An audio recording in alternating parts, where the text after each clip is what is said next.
हाँ। और लोगों ने उस अंधे को और लोगों ने उस अंधे को बुलाकर उससे कहा, हाँ।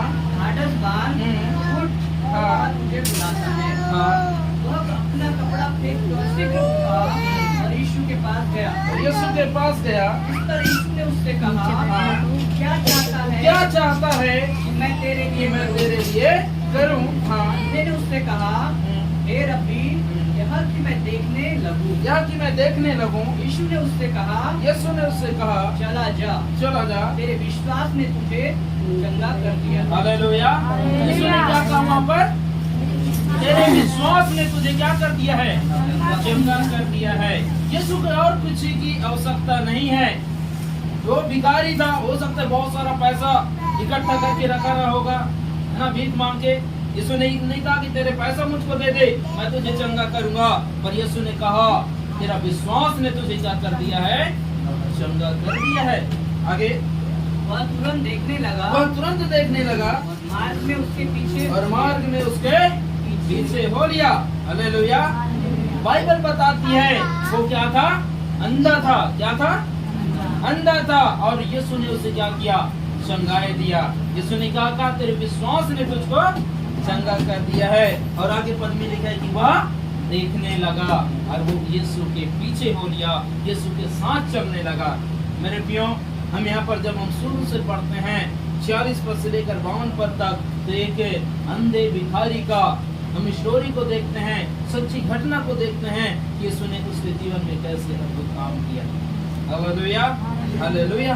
मैं बताना चाहता हूँ, बाइबल बताती है वे यरीहो में आए, और जब वह और उसके चेले और एक बड़ी भीड़ यरीहो से निकलती थी, तब तिमाई का पुत्र बरतिमाई, एक अंधा भिखारी, सड़क के किनारे बैठा था।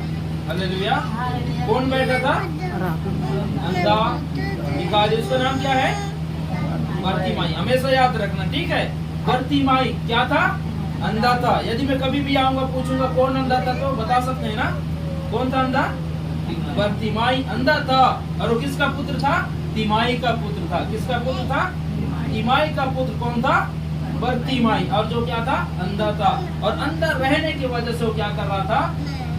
भीख मांग रहा था, क्योंकि अंधा कहाँ काम करेगा, क्या काम करेगा? इसलिए वो क्या करता था? एक किनारे में बैठ करके वो भीख मांगा करता था, और भीख मांग के अपना जीवन का गुजारा चलाया करता था। हालेलुया। तभी उसी रास्ते से, जिस रास्ते में वो भिखारी बैठा था, उसी रास्ते से कौन गुजर रहा था? यीशु मसीह जा रहे थे अपने चेलों के साथ। यीशु मसीह उस जगह में जा रहे थे। जब ये सुना कि इस रास्ते से कौन जा रहा है? यीशु मसीह जा रहा है, तब वो क्या करने लगा? चिल्लाने लगा कि हे दाऊद की संतान, यीशु मुझ पर दया कर। उसको कैसे पता कि यीशु मसीह चंगा करने वाला है? हो सकता है सुना रहा होगा किसी से, है ना, कोई बताया होगा यीशु मसीह है, वो क्या करता है? चंगाई देता है, छुटकारा देता है। आप लोगों को भी कोई ना कोई बताए होंगे, है ना? यीशु मसीह के पास आओ, बीमारी से छुटकारा पाओगे, दुख तकलीफों से छुटकारा पाओगे। आप लोग भी ऐसे नहीं जाएंगे, कोई ना कोई आप लोगों को भी बताए होंगे। वैसे इसको भी कोई बताया होगा, पर अंधा होने के जरिए से ये कहीं जा नहीं पाया। हालेलुया। पर उस रास्ते से जब यीशु मसीह गुजर रहे थे, अंधे बरतिमाई ने देखा कि यहाँ से कौन गुजर रहा है? यीशु मसीह जा रहा है। तो वो जान गया कि यही यीशु मसीह है जो क्या करता है?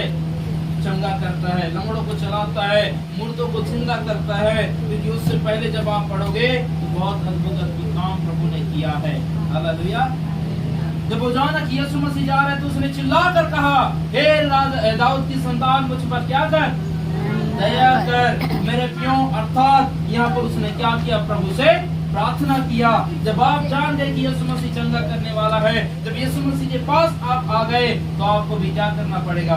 प्रार्थना करना पड़ेगा, प्रभु को पुकारना पड़ेगा। बाइबल बताते, मांगो तो तुम्हें मिलेगा, ढूंढो तो तुम पाओगे, खटखटाओ तो तुम्हारे लिए दरवाजा खोला जाएगा। आप मांगेंगे मेरे प्रियो, प्रभु आपकी प्रार्थना सुनेगा। हालेलुया। आप लोगों ने गवाही दे रहे थे कि जब आप लोगों ने प्रार्थना किया, प्रभु ने आपका सुना है। क्योंकि बाइबल बताती है, मांगो तो तुम्हें मिलेगा। आप क्या हो सकता है? प्रभु जानना चाहते हैं। जब आप मांगेंगे, प्रभु करता है। जिसने कहा, ये प्रभु राजा दाऊद की संतान, मुझ पर क्या कर? दया कर। जब वो प्रार्थना कर रहा था, बहुत सारे लोगों ने उसे क्या कहा, चुप हो जा, क्यों चिल्ला रहा है। मेरे पे मैं अपना गवाही बताना चाहता हूँ, जब हम प्रभु में नहीं थे, जब हमने यीशु मसीह को नहीं जाना था, उससे पहले हमारे जीवन में, उससे पहले हमारा जीवन बहुत अच्छा जीवन में गुजर रहा था। आनंद के साथ हम परिवार के साथ, खुशियों के साथ अपना जीवन याद कर रहे थे। अचानक हमारे जीवन में ऐसा तकलीफ आया। हमारे घर में 3-3 दुकान नहीं चल रहा था। मेरे भैया बिजनेस करते थे, पापा बिजनेस करते थे, पूरा परिवार में कोई कमी घटी नहीं था। खाने के लिए भी हम कोई कमी नहीं था। हमारा खेत खलियान अच्छे से थे, पर अचानक हमारे जीवन में ऐसा परेशानी आया। मेरा जो बड़ा भाई, हम 4 भाई हैं, मेरा बड़ा भाई पैरालाइज हो गया, उसका पैर चलना बंद हो गया। मेरी मम्मी को थायराइड का बीमारी हो गया, उसमें मोटी होती गई। उसके बाद शरीर में सूजन आ गया, जब उसके पैर को ऐसे दबाते तो गड्ढा हो जाता। जिस जगह में बैठ जाता वहाँ से उठना मुश्किल होता उसको, इतना मोटी हो गई थी। इतना पूरा शरीर में सूजन हो गया, पूरा शरीर दर्द से परेशान। मेरे पापा का पेट में ऐसा तकलीफ होता था, मेरा पेट में ऐसा तकलीफ होता था जैसे कोई कपड़ा को निचोड़ता है, वैसे पेट में ऐसा होता था। इधर से उधर हम लोग उधरते थे, रोते थे, गिड़गिड़ाते थे। ऐसा हमारे जीवन में तकलीफ आया। मेरी बड़ी भाभी के पेट में पथरी हो गया, गोला हो गया, उससे वो परेशान। ऐसे करके पूरा परिवार हम परेशान हो गए। पैसा रुपया के लिए हम तरस गए। तीनों दुकान हमारा बंद हो गया। पैसा कर्ज में लेकर पापा भी परेशान। एक भाई का हॉस्पिटल, दूसरे हॉस्पिटल में, मम्मी का यहाँ इलाज तो वहाँ इलाज, हर जगह हमने इलाज करवा चुका। हमारा परिवार ठीक नहीं हुआ। लोग बोलते थे ये बैगा के पास जाओ, वहाँ झाड़ा करवाओ, यहाँ करवाओ, मुस्लिम के पास जाओ, इनके पास जाओ, उनके पास जाओ। हमने मस्जिद भी गया, ताबीज पहना दिए, नारियल रखा दिए। जब हम मंदिरों में गए, इस जगह में गए, हमारे जीवन में कहीं शांति नहीं आया। हमारा हर एक के गले में ताबीज, हर एक के गले में ये पहनना, वो पहनना, घर में ये लगाओ, नारियल बांधो, ये करो। हमारे जीवन में कहीं आशीष नहीं आया, कहीं से हमारा शांति नहीं आया। 2-4 दिन ठीक थे, उसके बाद फिर से हमारा जीवन में जैसा का तैसा। लास्ट में मेरे पापा ने कहा हमारे जीवन में खुशी नहीं आएगा, हमारे जीवन में शांति नहीं आएगा। 5 साल तक हमने तड़पा है, दुख और तकलीफ में। ऐसा एक भी रात नहीं रहता था कि हम आंसू के साथ ना सोते थे। सब कुछ करवा चुके, कहीं ठीक ना होने के कारण मेरे पापा बोले अब मिट्टी तेल पूरा घर में छिड़केंगे और माचिस मारकर पूरा परिवार क्या हो जाएंगे, जल जाएंगे और मर जाएंगे। उसके बाद हमारे जीवन में कोई तकलीफ नहीं। अचानक हमारे मेरे पापा बोले और मिट्टी तेल भी इकट्ठा कर लिए। उस समय परमेश्वर की दास, मेरे भैया का दोस्त था, वो भी बिजनेस करता था, वो हमारे घर पे आया और वो हमको प्रभु यीशु मसीह के विषय में बताया कि आपने तो सब कुछ कर लिया है, अब आकर एक बार यीशु मसीह के पास आइए जिसने हमारे जीवन को बनाया। बाइबल में लिखा है मत्ती 11:28 में कि हे बोझ से दबे लोग, परिश्रम करने वाले, तुम मेरे पास आओ, मैं तुम्हें विश्राम दूंगा। उसने वचन से हमको बहुत सारी बातों को सिखाया ना। हम एक गीत गा रहे थे ना कि जब हम निराशा में थे उसने हमें आशा दिया। जब हम निराशा में थे उन्होंने बहुत सारे वचन सुनाए, आशा का वचन सुनाए। तो मेरे पापा बोले सब कुछ तो कर लिए हैं, इसको भी एक बार क्या करते हैं, जाकर ट्राई करते हैं। जब हमने चर्च गया, मेरे भैया को पाकर गाड़ी में लेकर गए, चर्च गए। 5 साल तक जो मेरे भैया चल नहीं पा रहे थे, वो 1 महीने के अंदर वो अपने पैर से चलना शुरू कर दिए। Hallelujah, hallelujah. वो परमेश्वर आपसे बहुत प्रेम करता है और वो नहीं चाहता कि आप दुख में रहे, तकलीफ में न रहें। जब हम उसके करीब में गए, उसके पास में गए, तब मेरे बड़े भाई क्या होने लगा, अपने पैर से चलने लगे। हमारे जीवन में विश्वास आया कि कोई है जो हमसे प्रेम करता है। हमारे खेत खलियान तो गिरवी रखाया था, कर्ज में डूब गए थे, खाने के लिए तरसते थे। फिर धीरे धीरे मेरे भैया ठीक हो गए। मेरे भाभी का जो पेट में पथरी था, डॉक्टर बोले ऑपरेशन करके निकालना पड़ेगा। वो प्रार्थना के द्वारा वो बड़ा सा गोला पथरी वो ऑटोमेटिक क्या हो गया, पेट में ही खत्म हो गया। मेरे पापा जो पेट के दर्द में थे, मैं जो पेट के दर्द में था, वो भी ठीक हो गया धीरे धीरे। मेरी मम्मी जो थायराइड का बीमारी में परेशान थी, वो भी क्या हो गया, सब कुछ ठीक हो गया। क्या के द्वारा? प्रार्थना के द्वारा। Hallelujah, hallelujah. तो प्रार्थना में बहुत शक्ति है, मैंने बताया ना, प्रार्थना करिए, प्रभु अद्भुत अद्भुत काम करेगा। आप बोल रहे हैं कि हमारे पास कुछ नहीं है, प्रार्थना करिए, प्रभु अद्भुत काम करेगा। मैं बताया ना, हमारे पास रोटी खाने के लिए पैसे नहीं रहते थे, एक एक रुपया के लिए तरसते थे। आज परमेश्वर ने अद्भुत काम किया है। घर में ट्यूबवेल हो गए, एक अच्छा घर बन गया, और एक भाइयों के पास गाड़ी है, कार है। क्यों? क्योंकि प्रभु ने काम किया प्रार्थना के द्वारा। Hallelujah, hallelujah. इसलिए जब इसने क्या कहते हैं, प्रार्थना किया, हे दाऊद की संतान मुझ पर दया कर। बहुतों ने डांटा, चुप हो जा। मेरे प्रिय, जब हम प्रभु में आए, प्रार्थना किए, हमारा पूरा परिवार अच्छा हो गया। पर जब हमने यीशु मसीह को ग्रहण किया, हमारे गांव के लोगों ने हमें सताना शुरू कर दिया। तुम यीशु मसीह को मानते हो, दूसरे धर्म को मानते हो, इसको मानते हो, उसको मानते हो, तुम्हें गांव से निकाल दिया जाएगा, तुमसे कोई बात नहीं करेगा। बहुत सारी ऐसी बातें कहे। 2 साल तक लोगों ने हमसे बातें नहीं किया।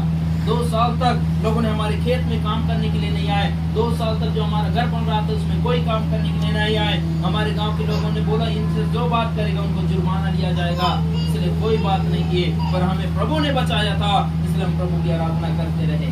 Hallelujah, hallelujah. बहुतों ने डांटा, चुप हो जाओ, क्यों यीशु मसीह को चिल्ला रहे? हमारे गाँव में दूसरे धर्म का कोई प्रचार नहीं करेगा। परंतु हमने और चिल्लाना शुरू किया। यहाँ पर लिखा है, तब बहुतों ने उसे डांटा कि चुप रहे, पर वह और भी क्या करने लगा? पुकारने लगा और पुकारने लगा। जब मेरे प्रिय, हम ठहरते रुकते नहीं हैं। जब हम प्रभु के पास आते हैं विश्वास के साथ, लोग बोलते हैं, अरे कौन यीशु मसीह को मानते हो, छोड़ दो, उसमें कोई नहीं, कुछ नहीं है। जब हम उसकी बातों को नहीं, पर प्रभु की बातों को मानते हैं, तब जब यहाँ पर लिखा है कि उसने देखा, प्रभु ने देखा इसका विश्वास, लोग सताए, लोग डांटे, फिर भी ये चुप नहीं हुआ। तब यीशु डर गया, लिखा है, रुक गया और कहते उसको मेरे पास लाओ। Hallelujah, hallelujah. जब हम प्रभु में ईमानदारी के साथ चलेंगे, लोग बोलेंगे, पर जब आप रुकेंगे नहीं, प्रभु आपके पास आएगा और आपको चंगाई देगा, आपके जीवन में आशीष करेगा। Hallelujah, hallelujah, hallelujah. इसलिए लिखा है, बहुतों ने उसे डांटा कि चुप रहे, पर और भी पुकारने लगा, हे दाऊद की संतान मुझ पर दया कर। हमको भी हमारे गांव में, हमको गांव से निकाल दिया, हमारा समाज निकाल दिया। पर एक दिन की बात है, मेरे को 2 साल तक सताए, पर 2 साल के बाद प्रभु ने ऐसा अद्भुत काम किया कि हमारे गांव वाले लोग हमारे घर में आते थे। मेरे पापा के बिना उनका काम नहीं चलता था। मेरे पापा सब कुछ जानते थे। वो मिस्त्री भी हैं, कारपेंटर भी हैं, कई सारे काम आता है, इसलिए पापा को बुलाते थे, हमारे घर में ये काम कर दो, वो कर दो। कुछ भी बात होता तो पापा के पास आते हैं। और ऐसा करके आज परमेश्वर के अनुग्रह से हमारे गांव में बहुत सारे विश्वासी हैं। Hallelujah, hallelujah. अद्भुत अद्भुत काम करता है। एक भाई है मेरा, बड़े पापा का बेटा, उनका जीजा लगता है, उनका पूरा ये सड़ गया था, परमेश्वर ने उसे छुटकारा दिया। हालेलुया। प्रार्थना में बहुत ताकत है, इसलिए प्रार्थना करना कभी भी मत छोड़िएगा। इसलिए प्रार्थना किया। यहाँ पर लिखा, तब यीशु ने डर कहा, उसे बुलाओ, और लोगों ने उस अंधे को बुलाकर उससे कहा, ढाढ़स। वह अपना कपड़ा फेंक कर शीघ्र उठा और यीशु के पास आया। हालेलुया। 50 पद में लिखा है, वह अपना कपड़ा फेंक कर क्या किया? किसके पास आया? यीशु के पास आया। वो कपड़ा क्यों फेंका आपने जानते हैं आप लोग? क्योंकि वो कौन सा कपड़ा था उसका? भीख मांगने वाला कपड़ा था। कौन सा कपड़ा था उसके पास? भीख मांगने वाला था। वो झोली रखा रहा होगा, वो कपड़ा है ना, ये भिखारी वाला कपड़ा हो सकता है पहना रहा होगा। हालेलुया। परंतु जब यीशु ने उसको बुलाया तो उसके अंदर विश्वास आ गया कि अब मुझको भीख मांगने की आवश्यकता नहीं होगा, क्योंकि कौन बुला रहा है मुझको? यीशु मसीह बुला रहा है। उसको भी आंख नहीं मिला है, अभी उसको आंख नहीं मिला, फिर भी उसके अंदर इतना विश्वास आ गया कि यीशु के पास मैं जा रहा हूँ तो मैं क्या हो जाऊंगा? चंगा हो जाऊंगा, और प्रभु मुझे आंख दे देगा, और मुझे अब भीख मांगने की आवश्यकता नहीं है, अब मुझे झोली रख के घूमने की आवश्यकता नहीं है। हालेलुया। आपके अंदर भी ऐसा विश्वास होना चाहिए कि आप यीशु के पास आए हैं, प्रभु चंगा करेगा, प्रभु ठीक करेगा, आपके परिस्थिति को बदल देगा। आप चाहे कैसी भी परिस्थिति में क्यों ना हो, प्रभु आपकी परिस्थिति को क्या करेगा? बदलेगा। हालेलुया। उसके अंदर भी वही विश्वास आया। एक 12 साल से लहू पहनने वाली स्त्री कहते कि मैं यीशु के कपड़ा को छू लूंगी और मैं क्या हो जाऊंगी? चंगी हो जाऊंगी। और वो जब गया और यीशु के कपड़ा को छू लिया, क्या हो गया? चंगी हो गई। क्यों हो गया? क्योंकि उसने अपने मन में ये बात को ठान लिया था विश्वास के साथ, यीशु के पास जाऊंगा और मैं क्या हो जाऊंगा? चंगा हो जाएगा। आपके अंदर भी यही विश्वास को प्रभु चाहता है, आपके अंदर भी विश्वास आना चाहिए। आप कभी निराश मत होइएगा, कमजोर मत होइएगा कि प्रभु हम जाएंगे तो होगा या नहीं होगा।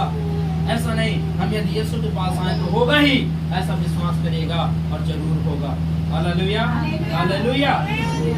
और इसने अपना कपड़ा फेंक कर क्या कहा, यीशु के पास आया।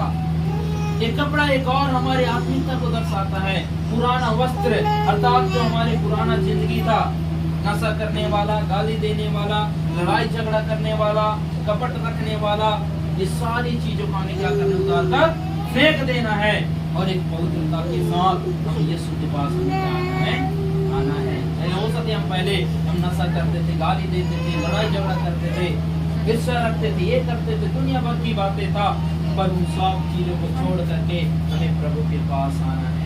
हालेलुया। क्यों? क्योंकि हमसे प्रेम करता है और पिता नहीं चाहता कि हम पापी रहें।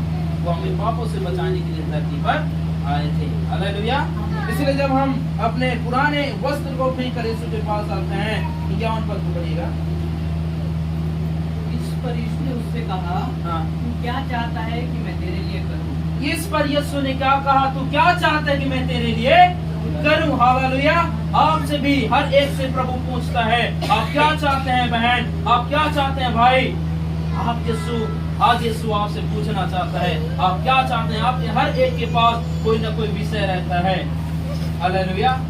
हमने प्रार्थना विषय सुने सबके, भाई आज गुजरात जाने वाला, इनके भी परमेश्वर चाहते हैं कि आप क्या चाहते हैं, आप मुझको बताओ। हालेलुया। आप प्रभु को बताइए। प्रभु कहते हैं आप क्या चाहते हैं? प्रभु जानता था कि ये अंधा है और इसको क्या चाहिए, आँख चाहिए। जानता था कि नहीं? जानता था। फिर भी यीशु कहते हैं आप क्या चाहते हैं? प्रभु जानना चाहते हैं कि आपकी इच्छा क्या है, आप क्या मांगना चाहते हैं। प्रभु चाहते हैं कि आप मुझसे मांगो, मुझसे बातें करो। और जब आप प्रभु को बताएंगे, प्रभु मुझे इसकी आवश्यकता है, प्रभु मैं ऐसा चाहता हूँ, ये इच्छा है, मेरे जीवन में आशीष कर, मेरे परिवार में आशीष कर। मेरे प्रियो, प्रभु आपसे पूछ रहा है आज आप क्या चाहते हैं। प्रभु आपके लिए करने के लिए खड़ा है। वो कहते हैं यहाँ पर लिखा है, वो ठहर गया, वो रुक गया और आपसे पूछ गया आप क्या चाहते हैं। आज प्रभु हमारे बीच में है, आज प्रभु हमारे मध्य में है, आपसे पूछना चाहते हैं आप क्या चाहते हैं। आप अपने परेशानियों को प्रभु को बताइए। वो चंगा करने वाला, वो आपकी परेशानियों को दूर करने वाला, आपकी परिस्थितियों को बदल देने वाला परमेश्वर है। Hallelujah, hallelujah. दीदी आप प्रभु पर विश्वास करिए, प्रभु आपके परिवार को बदलेगा।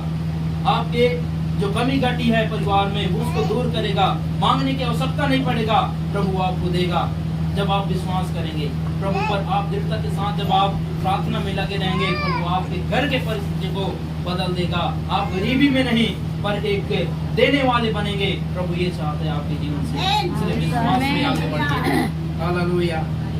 इस पर लिखा है, इस पर यीशु ने उससे कहा तू क्या चाहते हैं कि मैं तेरे लिए करूं? अंधे ने उससे कहा हे रब्बी कि मैं देखने लगूं। उसके पास आंखों की कमी था, इसलिए उसने क्या कहा, प्रभु मैं देखना चाहता हूँ। आज आपके पास क्या कमी है, आज प्रभु को आप बताइए, आपको प्रभु देने जा रहा है। हालेलुया। उसके बाद 52 पद में लिखा है, हम समाप्त करेंगे। यीशु ने उससे कहा चला जा, तेरे विश्वास ने तुझे चंगा कर दिया। तेरे विश्वास ने तुझे क्या कर दिया है, चंगा कर दिया। इतना विश्वास मेरे प्रियो, जब लोगों ने उसको डांटा वो चुप नहीं हुआ। इसने अपना पुराना वस्त्र पहन दिया, इसने वो भीख मांगने वाला वस्त्र को पहन दिया और प्रभु के पास आ गया। Hallelujah, hallelujah. यदि ये सोच सकता था कि मैं जा रहा हूँ नहीं मिलेगा तो फिर से भीख मांगूंगा, ये सोच सकता था, परंतु इसने ऐसा नहीं सोचा। उसने कहा मैं प्रभु के पास जा रहा हूँ, इसलिए भीख मांगने की आवश्यकता नहीं, मुझको आँख मिल जाएगा। हालेलुया। प्रभु ने कहा चला जा, तेरे विश्वास ने तुझे चंगा कर दिया है। मेरे प्रिय बाइबल में लिखा है वह तुरंत देखने लगा। क्या हो गया? वह तुरंत देखने लगा। हालेलुया। हम ताली बजाकर प्रभु को धन्यवाद करेंगे। वह देखने लगा, वो जन्म के अंदर को प्रभु ने ठीक कर दिया। आपके परेशानियों को भी परमेश्वर क्या करेगा, ठीक करेगा। हालेलुया। हम कभी सोच नहीं सकते कि अंधा कैसे देखने लगेगा, एक पैर उसका ही नहीं, यहाँ से कट गया उसका पैर कैसे आ जाएगा। पर प्रभु के लिए क्या कोई भी असंभव चीज नहीं है, वो सब कुछ कर सकता है। जिसने पूरा दुनिया को बनाया, जिसने समुद्र को 2 भाग में बांट दिया, जिसने आकाश को बनाया, पृथ्वी को बनाया, आपको मुझको बनाया, उसके लिए कुछ भी चीजें असंभव नहीं है। उसके बोलते ही सब कुछ हो जाएगा, पर आपको मांगना पड़ेगा। लास्ट में लिखा है वो हम आगे में उसके पीछे हो लिया। बहुत सारे लोग इस जगह में आए होंगे पर आज वो लोग क्या है, पीछे हट गए। क्यों? क्योंकि उन्होंने प्रभु के अद्भुत काम को देखा पर उन्होंने प्रभु के साथ चलना पसंद नहीं किया। जब आप प्रभु के साथ चलेंगे आपके जीवन में आशीष आएगा। बहुत सारे लोग प्रभु के पास आए, 5000 लोगों को प्रभु ने खिलाया, बहुत सारे लोगों को उसने चमत्कार दिखाया। लास्ट में सब लोग क्या हो गए, पीछे हो गए। प्रभु अपने चेलों को बोला क्या तुम भी जाना चाहते हो? उसका चेला पतरस कहता है हे प्रभु, आनंद जीवन तो तेरे पास है, आनंद का जीवन तेरे पास है, शांति का जीवन तेरे पास है, मैं तुझे छोड़कर कहां जाऊंगा? हालेलुया। आशीष देने वाले प्रभु है मेरे, उसे छोड़कर आप कहीं भी चले जाएं आपको कुछ नहीं मिलेगा। प्रभु के साथ बने रहेंगे, आपके जीवन में आशीष आएगा। हालेलुया। इसलिए प्रभु चाहते हैं, आप क्या चाहते हैं? आइए हम अपनी आंखों को बंद करें और अपने